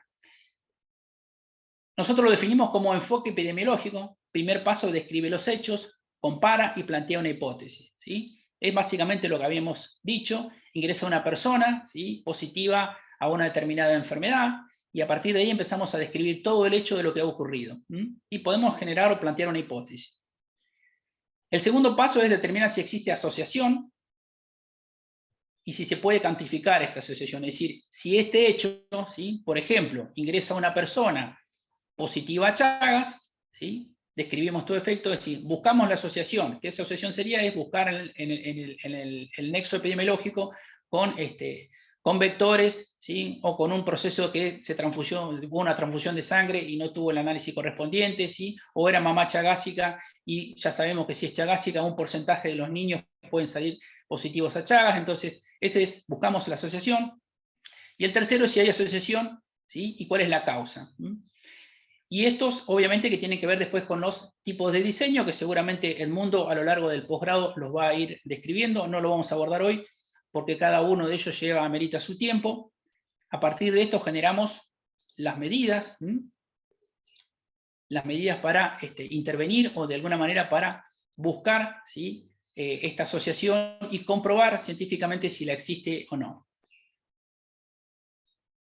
Para responder esto, como dice, para responder sabemos que la epidemiología sí es una ciencia que es herramienta de la salud pública, y que lo que va a utilizar es distintas herramientas matemáticas, estadísticas, epidemiológicas, para tratar de responder, ¿sí? Si nuestra hipótesis es correcta o no es correcta, y si existe relación de asociación de un fenómeno, ¿sí?, con una causa o con un efecto.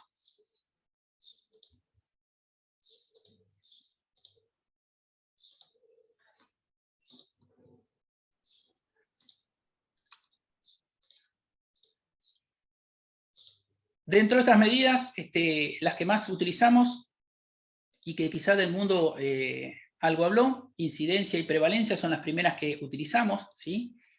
La prevalencia es la que determina en un punto específico, en un determinado tiempo, por eso siempre cuando lo volcamos a nuestros alumnos, decimos que la prevalencia es una fotografía en un aula, entonces decir, en ese momento evalúa la cantidad de individuos que existen en un aula, en este caso evalúa la cantidad de personas que resultaron, niños o animales que resultaron positivos, ¿sí?, a una determinada enfermedad, es decir, cuántos enfermos hay. Y la incidencia lo que me va a medir específicamente es el número de casos nuevos. En incidencia lo que mide también es específicamente la velocidad de avance de una enfermedad, lo cual es importante tener en cuenta, y eso nos va a permitir saber en un corredor endémico, ¿no es cierto?, y que tanto lo utilizamos por ahí en COVID, ¿sí? La prevalencia en COVID lo que nos determinó es saber específicamente si era una enfermedad de tipo estacional o no.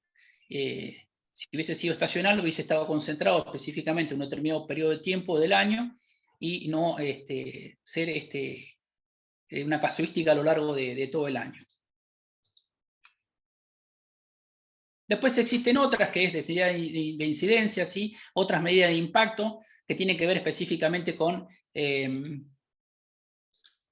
procesos de intervención o de vacunación en poblaciones ya más complejo, que no creo que sea el interés de este posgrado.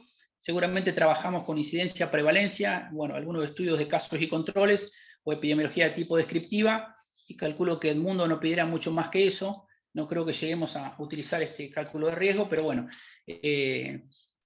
tampoco los quiero invadir un poco hoy con el tema de todo lo que vieron y aportar mucho más a lo que ya han dado. Lo que sí me interesaría es que ustedes,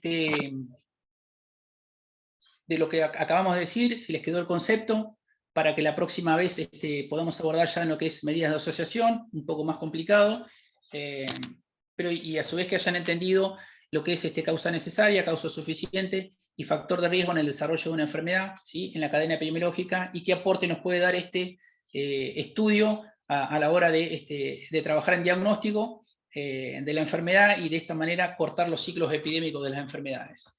¿Ustedes tienen alguna duda, alguna pregunta?